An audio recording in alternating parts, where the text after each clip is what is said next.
Hello everyone, welcome to गुरुजी उत्तराखंडी।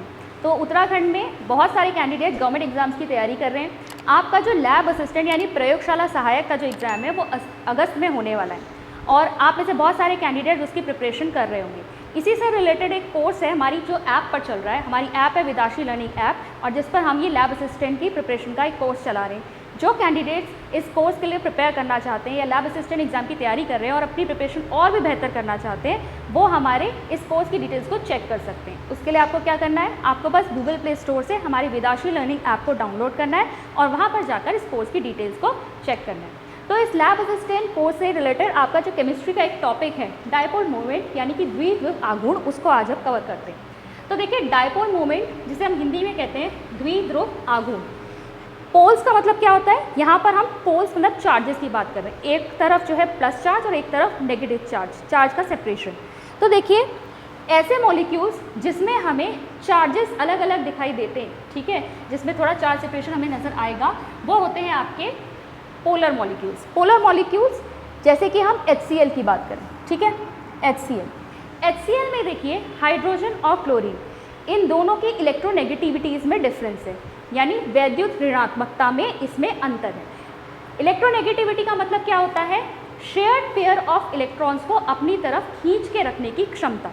तो अगर हम हाइड्रोजन और क्लोरीन की बात करें तो हाइड्रोजन और क्लोरीन में से क्लोरीन की इलेक्ट्रोनेगेटिविटी ज़्यादा है कंपेयर टू हाइड्रोजन। इसीलिए इन दोनों के बीच में जो इलेक्ट्रॉन्स है उसको क्लोरीन अपनी तरफ खींच के रखेगा और इसी वजह से यहाँ पर जो नेगेटिव हमें हल्का सा स्लाइड चार्ज देखने को मिलेगा क्लोरीन के ऊपर और हाइड्रोजन के ऊपर क्या मिलेगा, स्लाइड पॉजिटिव चार्ज देखने को मिलेगा, जिसको हम डेल्टा प्लस से और यहाँ पर डेल्टा माइनस से रिप्रेजेंट करते हैं। अगर हम इलेक्ट्रॉन क्लाउड के टर्म्स में बात करें तो हमें ये इलेक्ट्रॉन क्लाउड जो है थोड़ा सा क्लोरीन की तरफ डिस्टॉर्टेड दिखाई देगा, यानी क्लोरीन ने इस इलेक्ट्रॉन क्लाउड को अपनी तरफ ज़्यादा पुल कर लिया है, ठीक है। इसी वजह से यहाँ डेल्टा पॉजिटिव और डेल्टा नेगेटिव चार्ज आया है और यहाँ पर एक डाइपोल क्रिएट हो गया है और इसीलिए हम इस मॉलिक्यूल को क्या कहेंगे, पोलर मॉलिक्यूल। अगर आप होमो एटॉमिक मॉलिक्यूल की बात करें, होमो एटॉमिक मॉलिक्यूल का मतलब क्या है, ऐसा अणु जो दो सेम तरीके के परमाणुओं से मिलकर बना हुआ है। जैसे कि अगर हम हाइड्रोजन H2 की बात करें तो H2 किससे मिलकर बना है, दो हाइड्रोजन के परमाणुओं से मिलकर बना है। इस केस में अगर हम बात करें तो दोनों की इलेक्ट्रोनेगेटिविटी सेम है क्योंकि दोनों सेम ही एटम्स है। तो यहाँ पर शेयर्ड पेयर ऑफ इलेक्ट्रॉन्स क्या होगा, बीच में ही रहेगा, ना इसकी तरफ जाएगा ना इसकी तरफ जाएगा। ऐसे ही ऑक्सीजन में भी हम देख सकते हैं, O2 आपका जो मॉलिक्यूल है इसके बीच में जो शेयर्ड पेयर ऑफ इलेक्ट्रॉन्स है बराबर से डिस्ट्रीब्यूटेड है। इसलिए यहाँ पर किसी भी तरह के चार्जेस यहाँ एटम्स के ऊपर नहीं आएंगे और ये मॉलिक्यूल क्या कहलाएगा, आपका नॉन पोलर मॉलिक्यूल। अब देखिए, अब डिफाइन करते हैं डाइपोल मोमेंट को। डाइपोल मोमेंट क्या होता है, आपका product of the magnitude of charge on any one of the atom and the distance between them. हमने क्या किया, यहाँ पर आप देख रहे हैं कि हमने डाइपोल यहाँ पर क्रिएट हो गया है क्योंकि यहाँ पर पॉजिटिव चार्ज आ गया, यहाँ पर स्लाइड नेगेटिव चार्ज आ गया है। इन दोनों में से किसी एक एटम पर जो चार्ज है, जितना उस पर आवेश है, उसको मल्टीप्लाई करेंगे किससे, इन दोनों एटम्स के बीच की दूरी से। इससे आ जाता है हमारा डाइपोल मोमेंट, ठीक है। डाइपोल मोमेंट को रिप्रेजेंट करते हैं म्यू से। Mu is equal to e into d. E क्या है हमारा, किसी एक परमाणु पर आवेश, और डी क्या है, distance between these two atoms, इन दोनों परमाणुओं के बीच की दूरी, ठीक है। ये हमारा डाइपोल मोमेंट का फॉर्मूला है।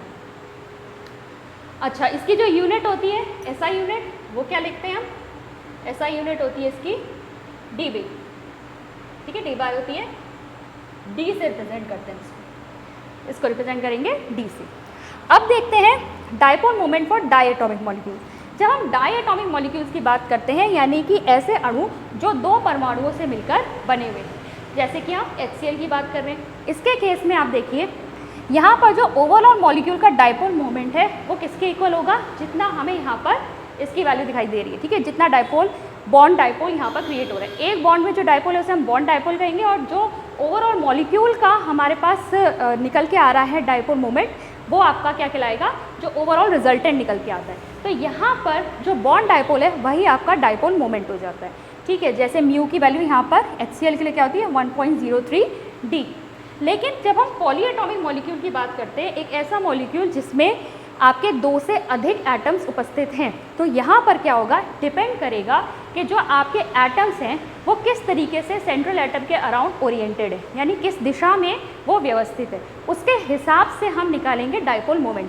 क्योंकि आपका डायपोल मोमेंट जो है वो क्या है, एक वेक्टर क्वांटिटी, ठीक है, वेक्टर क्वांटिटी है, यानी कि ये डायरेक्शन के ऊपर भी डिपेंड करती है, ठीक है। इसमें डायरेक्शन भी होता है, मैग्नीट्यूड भी होता है, ये एक वेक्टर क्वांटिटी है। इसीलिए देखिए हमने जहाँ भी डायपोल मोमेंट को रिप्रेजेंट किया है, किससे रिप्रेजेंट किया है, एक एरो से। किस तरीके से, देखिए H और Cl में अगर हमें डायपोल मोमेंट रिप्रेजेंट करना है इसमें, तो हम कैसे करेंगे, इस मॉलिक्यूल के ऊपर एरो दिखाएंगे। एरो का हेड किसकी तरफ होगा, जो ज़्यादा इलेक्ट्रोनेगेटिव एटम है उसकी तरफ होगा, और दूसरा वाला जो हमारा एंड होगा उसको हम एक कट करेंगे, टेल को हम कट भी करेंगे। तो ये इसका साइन है, ठीक है। और हेड किसकी तरफ पॉइंट करता है, मोर इलेक्ट्रोनेगेटिव एटम की तरफ। अब देखिए पॉली एटॉमिक में हम सबसे पहले एग्जांपल देखें कार्बन डाइऑक्साइड का। कार्बन डाइऑक्साइड पे देखिए हमारा कार्बन ऑक्सीजन के साथ इस तरफ बॉन्डेड है और इस तरफ भी एक और ऑक्सीजन के साथ बॉन्डेड है। अगर कार्बन और ऑक्सीजन में बात करें तो कौन ज़्यादा इलेक्ट्रोनेगेटिव है, ऑक्सीजन। ऑक्सीजन के ज़्यादा इलेक्ट्रोनेगेटिव होने की वजह से अगर मैं यहाँ पे बात करूँ तो यहाँ पर मेरा जो डायपोल मोमेंट का साइन होगा वो किस तरफ आएगा, इस तरफ आएगा, ठीक है। और अगर मैं इस तरफ बात करूं तो वो किस साइड जाएगा, इस साइड जाएगा, यानी कि ये दोनों ऑपोजिट डायरेक्शन में जा रहे हैं। ऑपोजिट डायरेक्शन में जाने की वजह से ये एक दूसरे को क्या कर देते हैं, कैंसिल कर देते हैं, और हमारा जो ओवरऑल डायपोल मोमेंट निकल के आता है मॉलिक्यूल का वो क्या होता है, ज़ीरो, ठीक है। इंडिविजुअल बॉन्ड डायपोल इसका इस साइड है, इसका बॉन्ड डायपोल इस साइड है, और रिजल्टेंट हमारे पास क्या निकल के आ रहा है, ज़ीरो। ऐसे ही अगर आप बात करें H2O की, यानी कि वाटर मॉलिक्यूल की, तो वाटर मॉलिक्यूल में हम देखेंगे यहाँ पे देखिए ऑक्सीजन सेंट्रल एटम है, एक बार यहाँ H से अटैच्ड है, एक बार ये यहाँ H से अटैच्ड है। अगर ऑक्सीजन और हाइड्रोजन में देखिए ज़्यादा इलेक्ट्रोनेगेटिव ऑक्सीजन है, तो बॉन्ड डायपोल देखिए किस डायरेक्शन में, हाइड्रोजन से ऑक्सीजन की तरफ यहाँ, और ऐसे ही हमें हाइड्रोजन से ऑक्सीजन की तरफ यहाँ देखने को मिल रहा है। अब ये दोनों ऐसे जा रहे हैं, वेक्टर कंडीशंस लगाएंगे तो इसका रिजल्टेंट कुछ आपका ऊपर की डायरेक्शन में आ रहा है यहाँ, ठीक है। तो यहाँ पर अगर आप इसका वेक्टर रिजल्टेंट निकालेंगे तो उससे हमें एक वैल्यू मिलेगी, वो क्या है आपकी 1.83D, ठीक है। तो यहाँ पर जो पॉली एटॉमिक आपका मॉलिक्यूल है उसमें आपका बॉन्ड डायपोल चाहे जो भी हो, आपका डायपोल मोमेंट ज़ीरो भी आ सकता है और उसकी कोई वैल्यू भी आ सकती है। डिपेंड किस पे करेगा कि आपका सेंट्रल मेटल के अराउंड जो है ओरिएंटेशन क्या है, डायरेक्शन जो है बॉन्ड डायपोल्स का वो किस तरीके से है, तो उस हिसाब से आप इसका डायपोल मोमेंट निकालेंगे। वेक्टर आपके यहाँ पर जो भी कैलकुलेशंस है वो लगेंगी, ठीक है। अब देखिए एप्लीकेशंस देख लेते हैं, यानी उपयोग क्या है, डायपोल मोमेंट का यूज़ कहाँ पे। सबसे पहला तो इसका यूज़ है कि हम पोलर और नॉन पोलर मॉलिक्यूल्स के बीच में डिफरेंस कर सकते हैं, कौन सा मॉलिक्यूल पोलर है और कौन सा मॉलिक्यूल नॉन पोलर है, इसके बारे में हमें पता चल जाता है। दूसरा है आयनिक कैरेक्टर इन अ मॉलिक्यूल, किसी भी मॉलिक्यूल या अणु में कितना % आयनिक कैरेक्टर है वो हम निकाल सकते हैं डायपोल मोमेंट के हेल्प से। जैसे इसका फॉर्मूला होता है percentage ionic character is equal to mu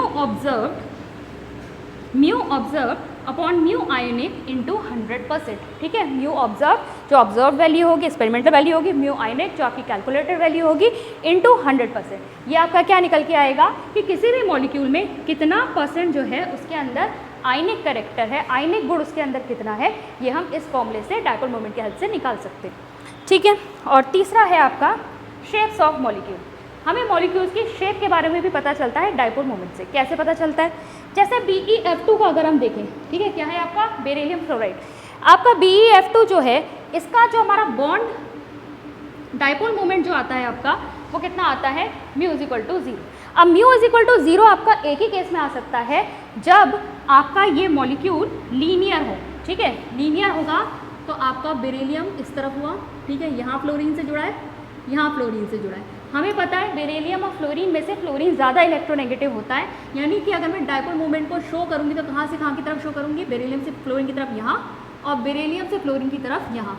तो ये दोनों ऑपोजिट डायरेक्शन में जा रहे हैं, बिल्कुल ठीक कार्बन डाइऑक्साइड की तरह। ये दोनों एक दूसरे को कैंसिल कर देंगे और इससे हमें पता चल रहा है कि हमारा डायपोल मोमेंट यहाँ से क्या निकल के आएगा, 0।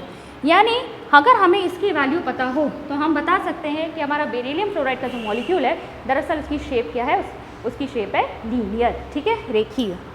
ऐसे अगर आप H2O को देखें, H2O जो है उसको हमने यहाँ भी देख लिया, यहाँ ड्रॉ करा ही हुआ है। इसकी जो हमारी म्यू की वैल्यू निकल के आ रही है ना, डायपोल मोमेंट निकल के आ रहा है वो क्या है 1.83D। ठीक है। डाइपोल मोमेंट है, इसका मतलब ये लीनियर तो नहीं हो सकता, ठीक है, लीनियर नहीं है, यानी इसकी कोई शेप जो है वो बेंड है, जिसकी वजह से यहाँ पर जो बॉन्ड डाइपोल्स हैं उनका एक रिजल्टेंट निकल के आ रहा है, जिसकी एक मैग्नीट्यूड या एक वैल्यू है। इससे हमें पता चल रहा है कि ये लीनियर ना होकर क्या है, बेंड शेप रखता है। तो यहाँ पर शेप ऑफ मॉलिक्यूल्स भी हमें किसकी हेल्प से पता चलता है, डाइपोल मोमेंट की हेल्प से पता चलता है। तो आई होप डाइपोल मोमेंट का कॉन्सेप्ट यहाँ पर आपका क्लियर हुआ होगा। मैं मिलती हूँ आपसे नेक्स्ट वीडियो में। Thank you.